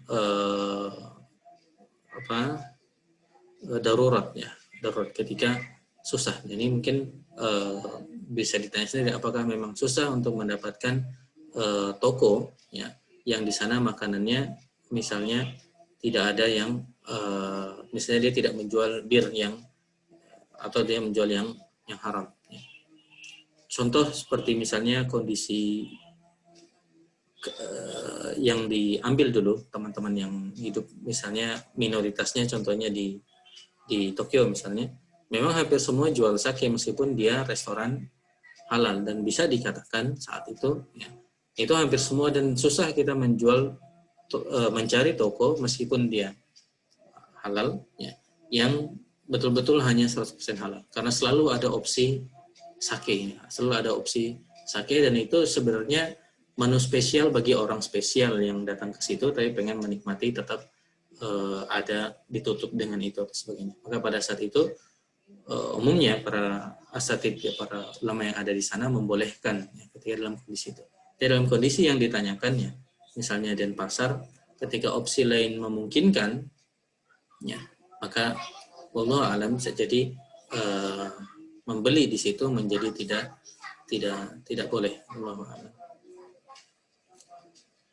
Ya, silakan bagi teman-teman yang mungkin mau mengkoreksi, dan ini jazakumullah pertanyaannya, nanti kita coba juga pelajari. Pak Danan Jaya mungkin. Kang Dadan mau nanya maksudnya? Mungkin mau bertanya langsung. Silakan. Assalamualaikum, kedengaran? Iya, kedengaran. Halo, Assalamualaikum. Ya, mangga Kang Dadan. Kedengaran? Kedengaran. Waalaikumsalam warahmatullahi wabarakatuh. Oh. Salam ya. Saudara-saudara semua. Tadi disampaikan materi dan baiknya hati dicapai karena ia terjaga dari penyakit hati seperti dengki, dendam, hasad, kikir, bakhil, sombong, merendahkan orang lain, riya, sum'ah, makar, dan ambisi buta, tamak dan tidak ridho dengan takdir. Di sini kan baiknya hati yang merujuk dari segumpal daging di dalam tubuh tadi. Apa iya kalau misalnya hati atau jantung itu bisa menginterpretasi penyakit seperti dengki, dendam, hasad, kikir? Jadi maksud saya, apa segumpal daging itu memang hati atau jantung, atau misalnya otak? Karena otak kita hanya otak kita di tubuh kita yang bisa menginterpretasi dengki, dendam, hasad, kikir, dan lain-lain. Mohon pemahamannya bagi saya, maksudnya gitu. Pencerahan bagi saya. Terima kasih. Masih. Alhamdulillah. Masih pertanyaan Kang Danan, dan ini mungkin seiring dengan pertanyaan lain ya. Kita gabungkan ya Kang Danan dengan pertanyaan private itu tidak boleh ya, Kang Dr. Tias, tentang pembelahan dada Nabi kita Muhammad SAW. Ya, karena dalam hadisnya disebutkan oleh Nabi kita Muhammad SAW, ya, sahabat yang menceritakannya bahwasanya atap rumahnya terbuka, lalu datang malaikat membawanya dan dibelah dadanya, diambil jantungnya, lalu dibersihkan di air zam-zam dan diisi dengan hikmah, keimanan dan hikmah. Berarti bukan sesuatu yang maknawi ya. Maknawi maksudnya ya, apakah itu makna denotatif atau konotatif, apa betul-betul dibuka dadanya dan lain sebagainya. Wallahu alam, yang ana pahami selama ini itu yang betul-betul terjadi kepada Nabi kita Muhammad sallallahu alaihi wasallam. Dan memang kalau bicara organ tubuhnya, al-qalb yang dimaksud dalam nas-nas itu lebih tepatnya memang jantungnya. Ya, lebih tepatnya adalah jantungnya. Ya, tapi kembali mungkin pendapat dari kedokteran menarik, hanya para ulama kita mengatakan al-qalbu itu bukan hati, al-kabid ya. ada hati lain dalam definisi bahasa Arab tentang organ tubuh. Jadi dia adalah jantung, dan itulah yang dibuka dan dibersihkan oleh malaikatnya terhadap Nabi kita Muhammad Sallallahu Alaihi Wasallam. Ya. Nah ini mungkin menarik ya tentang bedah khusus jantung. Apakah itu seperti apa? Tapi tentu bagi kita sebagai orang beriman, tentu hal itu mudah saja bagi Allah Subhanahu Wa Taala. Ya. Hanya detailnya, ya itu tentu menjadi, ya kita tidak tahu detailnya. Tapi kalau kita mengingat kebesaran Allah SWT, maka itu sangat mudah bagi Allah SWT. Misalnya di dalam ayat Al-Quran, Allah menceritakan bagaimana Allah menghidupkan seseorang manusia, dan Allah sengaja memperlihatkan bagaimana Allah menghidupkan kembali hewannya, ya, kudanya, ya, kuda atau keledainya di ayat Al-Quran, ya, di surah Al-Baqarah. Ya ini orang yang awalnya ragu tentang bagaimana mungkin Allah bisa menghidupkan kembali kampung yang sudah hancur ini. Maka Allah meninggalkan dia, jadi Allah tidurkan dia, atau dia menjadi meninggal lalu dibangkitkan lagi.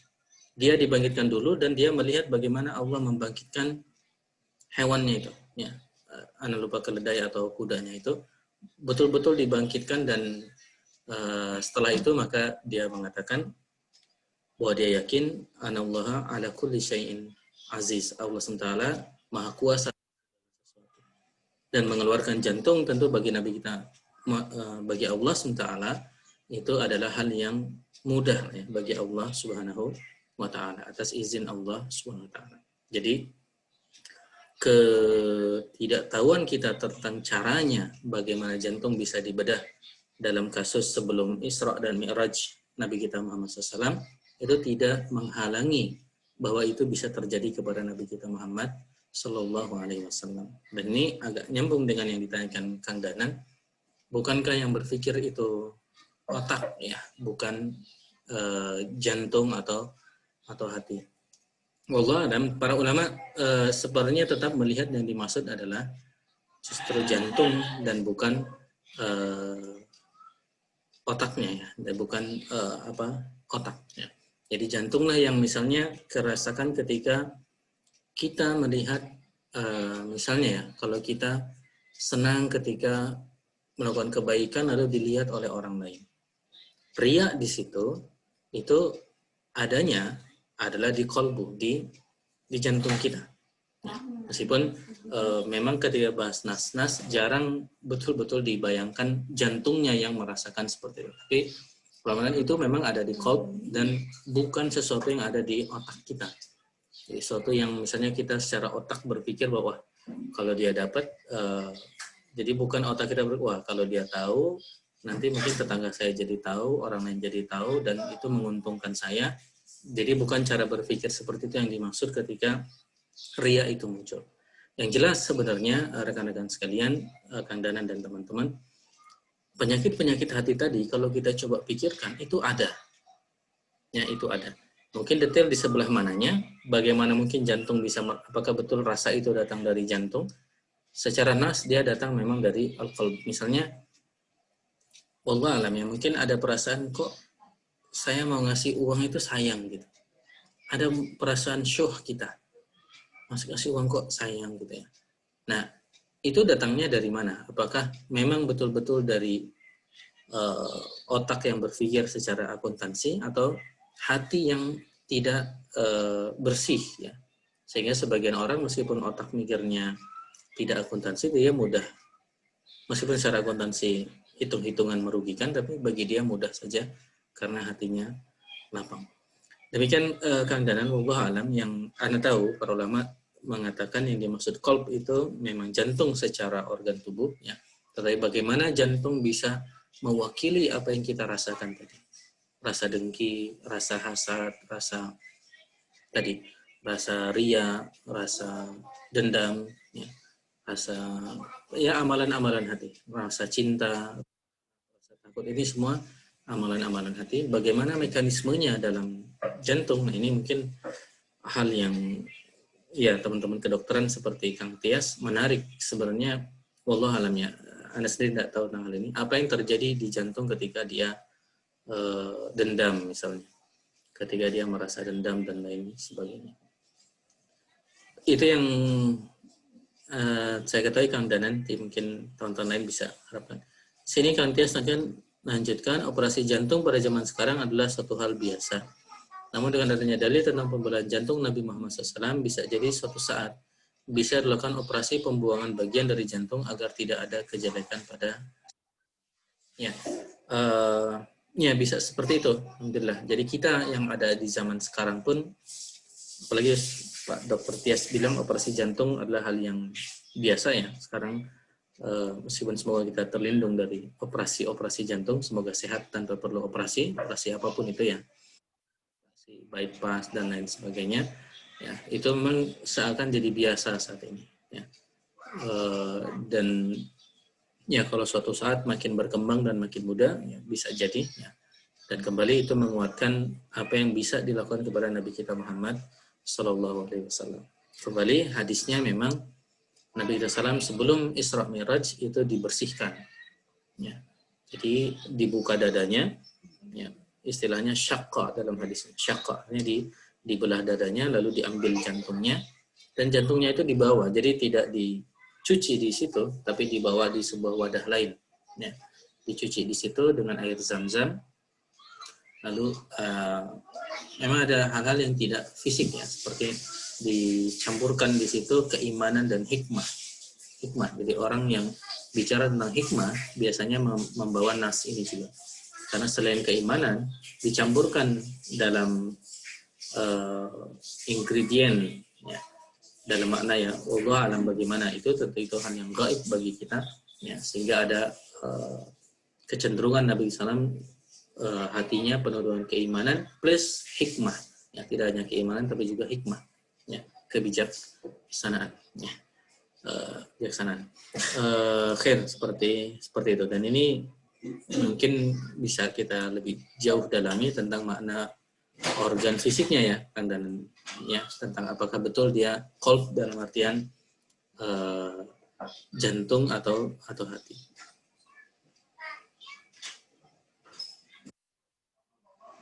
Nah, tidak sama sekali. Ya, ada kejadian lain lagi ketika Halimatus Sa'diyah ya. Jadi memang kejadiannya tidak hanya sekali. Jadi ketika di Halimatus Sa'diyah dan juga menjelang Isra Mi'raj. Betul, artinya jantungnya disimpan dalam bejana, sebagian orang menyebutkan bejana dari emas. Khair, alhamdulillah. Dan itu mungkin itu diantara bentuk ilmu pengetahuan bisa mengambil manfaat dari nas-nas, menjadikannya sebagai inspirasi dalam melakukan pengembangan atau inovasi. Vektor menanyakan atau mungkin sekedar mengklarifikasi, tadi disebutkan ada sum'ah ya, ini beda dari riya ya. Riya itu senang didengar orang lain ya, dan ada juga sum'ah, riya itu senang dilihat ya, senang dilihat orang lain ketika dia melakukan kebaikan. Bisa juga selain riya sum'ah, dia senang kalau nama dia diperbincangkan ya, jadi terdengar namanya ke seantero dunia atau seantero kantor, dan tergantung skopnya ya. Tapi yang jelas perlu coba perhatikan apa yang kita rasakan. Nah, ini tadi apa yang kita rasakan. Jadi mungkin tanpa perlu melihat perasaan tadi terjadinya di anggota tubuh sebelah mana, tapi rasa kesel, rasa cinta itu nyata ya. Karena kita bisa merasakan ketika suatu saat tanpa sadar kita merasa dendam misalnya. Jadi kita perlu buru-buru untuk menetralisirnya ya. Mengapa harus dendam ya? Sebenarnya perkataan Imam Ahmad yang sempat kita nukilnya, ketika kita mengerti semua itu atas takdir Allah SWT, kenapa harus marah ya? Ketika ada orang yang berlaku buruk ya, maka ketika kita tahu semuanya atas takdir Allah SWT, maka seorang beriman kembali mengatakan innalillahi wa inna ilaihi raji'un ya. Allah yang mengatur, yang mentakdirkan segalanya. Ya, mengagang agak. Ya, Mangga ada jawaban sementara seperti tadi ya Kang Aga. Mungkin kalau ada diskusi bisa kita tambahkan atau ada masukan bisa kita tambahkan di tulisan ataupun pekan depan insyaallah.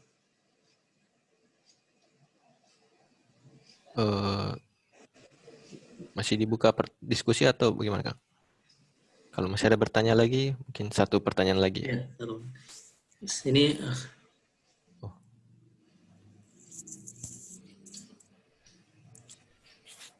ya, Kang Ari, ini Ari Hartanto ya kalau misalnya. Assalamualaikum, Waalaikumsalam. Izin bertanya, kalau ada perbedaan pendapat di kalangan ulama atau mazhab dalam masalah halal dan haram ini, apakah hal tersebut masuk ke hal yang syubhat, seperti kasus daging kuda tadi?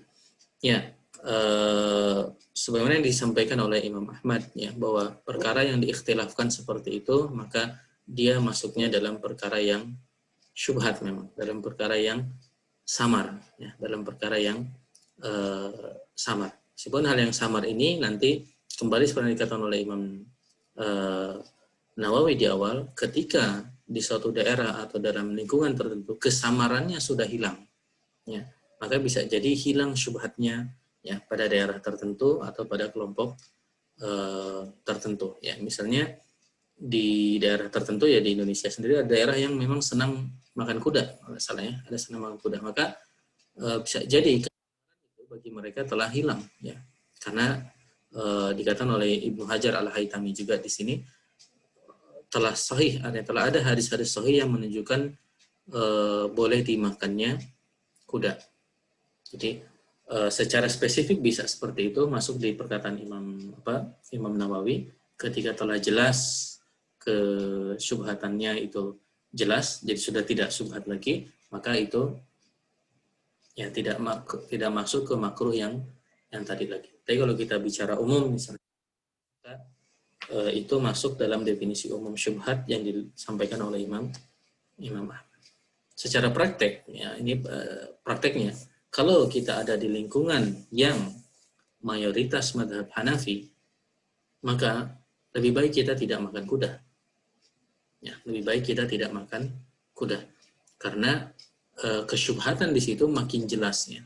Kesyubhatan saat itu begitu tampak, samar, karena orang-orang tidak memahami pemahaman orang tersebut yang mengatakan itu halal bagi mereka. Mereka terbangun konstruksi pendalilannya dengan kesimpulan bahwa itu haram. Ya. Maka pada saat itu boleh atau lebih baik bagi kita untuk mengambil sikap meninggalkan yang syubhat tersebut. Tapi ketika kita ada di daerah yang atau di wilayah yang memang faham terhadap konstruksi pendalilan yang dibangun oleh mazhab Syafi'i, maka boleh bagi kita untuk artinya kesamaran itu sudah hilang dalam kasus tadi. Kok bisa berbeda seperti itu ya? Demikianlah, alhamdulillah ini diantara luasnya agama kita ini ya. Tidak rigid ya, tidak rigid, dan tidak berarti hal-hal yang prinsip seperti ini ya. Seperti kita pelajari dari awal, bunyal Islam ala khams, bangunan Islam itu jelas. Tapi di dalamnya ya selama dia masih dalam wilayah Islam, maka keberagaman kesimpulan fikih itu hal yang ya di antara bentuk kekayaan khasanah ilmu Islam itu sendiri. Ya. Yang jelas tidak secara umum kita katakan untuk menjawab dia syubhat, tapi secara detail spesifik bisa jadi berubah hukumnya. Ya. Makanya ini diantara ajaran Islam untuk juga memperhatikan kebiasaan atau lingkungan kita juga. Ya. Ini masyhur juga para ulama bahkan misalnya yang berbeda paham tentang kunut atau tidak kunut. Ya, masyhur sekali para ulama kita kebiasaannya, bahkan yang paham kunut tapi ketika dia mengimami di tempat yang tidak kunut, maka dia memilih untuk ikut kepada pemahaman yang ada di situ. Di antaranya masuk dari sisi ini. Karena mungkin orang yang makmum jadi tidak paham dan punya menurunkan derajat kehormatan dari yang mengimami tadi. Wah, kok imam kok tidak paham? Bukankah begini yang mereka itu mereka yakini. Ya. Ini kasusnya juga mirip seperti itu. Wallahu a'lam. Tapi yang jelas insya Allah tidak termasuk, ya memang agak pelik ya, tapi insya Allah bagi mazhab Syafi'i, dan kalau kita kita kira hal itu tidak mengundang kepada sebab yang diancamkan oleh hadis ini, ya. Kalau dia terjatuh ke dalam subhat, maka dia akan kehilangan kehormatannya. Kalau di lingkungan yang tahu, maka itu tidak masalah insya Allah. Ya, Allah alam. Mungkin seperti itu Kang Ari. Jadi jawabannya tidak mudah, ya agak perlu secara para ulama, bahkan Imam Ibnu Hajar Al-Haytami dalam bukunya secara umum mengatakan dan menghormati pendapat Imam Ahmad. Dan kalau kita belajar mazhab Imam Syafi'i pun kadang gara-gara misalnya ada mazhab lain yang mengharamkan, kita menghormati pendapat itu dan menjadikan itu makruh gara-gara ada yang mengharamkan. Ya, Allah alam. Mungkin itu. Ya. Kang Tias nambahkan lagi, memang dalam nasnya ada fi sadar, ya, di dada, ya, tentang tadi. Jadi memang kalau opsinya antara otak dengan jantung, nas-nas ya, memang sering menyebutkan lafaz dada. Jadi memang ada di dalam dada. Ya. Khair, mungkin itu ikhwas sekalian. Semoga bisa bermanfaat dan kita bisa mengambil manfaat dari apa yang kita kaji malam ini. Dan contoh terakhir yang disebutkan di sini, ini sekedar gambaran begitu menariknya pembahasan tentang halal dan haram, ya, ya dari bagian dari khazanah ilmu Islam. Mungkin begitu Kang Rama. Oh, iya. Yang ini Kang, pesan terakhir, pesan penutup kajian? Khair. Ya. Alhamdulillah. Jadi sebelum ditutup, ya semana biasa, ikhwas sekalian. Pertama tentu ya, nas dari hadis ini memberi pelajaran kepada kita, hati-hati kepada hal-hal yang syubhat atau samar. Nah, perkara yang samar, maka solusinya adalah jauhi atau hindari hal-hal yang memang masih samar atau hal-hal yang bisa membawa kita kepada sesuatu yang haram, ya, bisa membawa kita kepada keharaman. Dan alhamdulillah masih banyak hal-hal lain yang halal, hal-hal lain yang dibolehkan dalam ajaran Islamnya. Itu banyak sekali. Dan yang menarik di sini juga, semoga memotivasi kita untuk belajar tentang halal dan haram. Ya, belajar tentang halal dan haram itu tentang fikih Islam, boleh dibilang fikih Islam. Dalam sejarah Imam Syafi'i ketika beliau kecil, beliau terkenal pandai dengan bahasa dan juga syair-syair. Suatu saat ada ulama yang melihat potensi Imam Syafi'i, lalu mengatakan, mengapa kamu membuang waktumu untuk belajar hal seperti ini? Tentu tidak berarti tidak bermanfaat, ya, tapi kenapa kamu tidak belajar tentang halal dan haram? Ada yang tidak belajar tentang fikih, ilmu yang sangat bermanfaat. Ya. Dan dalam dua hadis ini kita merasa semoga termotivasi untuk terus mempelajari ilmu Islam, mengenal mana yang halal, mana yang haram, khususnya yang kita amalkan, ya, memotivasi kita untuk mengenal agama ini. Ya, dalam hadis disebutkan, man yuridillahu bihi khairan yufaqihu fid din. Kalau Allah hendaki kebaikan bagi seseorang, maka Allah akan mengizinkannya untuk faham tentang agama ini. Kemari, ikhwas sekalian, melalui kajian ini dan tentu juga banyak kajian lain atau buku-buku lain, kita berniat untuk menjadi orang-orang yang dinilai baik oleh Allah SWT dengan bersemangat mempelajari ilmu Islam, mencoba untuk faham tentang dinul Islam, insya Allah. Mungkin itu, dan terakhir sekali, ya, tadi semoga Allah memilih kita untuk bisa kembali ke Allah SWT dengan hati yang suci, hati yang bersih, ya, qalbun salim, ya, dengan hati yang bersih, insya Allah. Bersihkan hati kita dari hal-hal yang kotor, ya, seperti tadi banyak dicontohkan, insya Allah. Demikian Kang Rama, mangga bisa ditutup dari Anda. Tutupnya mungkin seperti itu. Alhamdulillah, wassalatu wassalamu ala Rasulillah. Tafadhol Kang Rama. Terima kasih Ustadz Topan beserta semua partisipan kajian malam hari ini. Demikian pertemuan kajian rutin kita. Insya Allah kita lanjutkan pembahasan kitab hadis Arba'in An-Nawawi dengan hadis berikutnya pekan depan. Mari kita mohon kepada Allah Subhanahu wa taala agar kita dapat beristiqomah untuk dapat mengikuti terus kajian ini, dan kita memohon keberkahan dari ilmu yang kita peroleh. Mari kita tutup dengan doa kafaratul majelis. Subhanakallahumma wa bihamdika asyhadu an la ilaha illa anta astaghfiruka wa atubu ilaik. Wassalamualaikum warahmatullahi wabarakatuh. Assalamualaikum warahmatullahi wabarakatuh.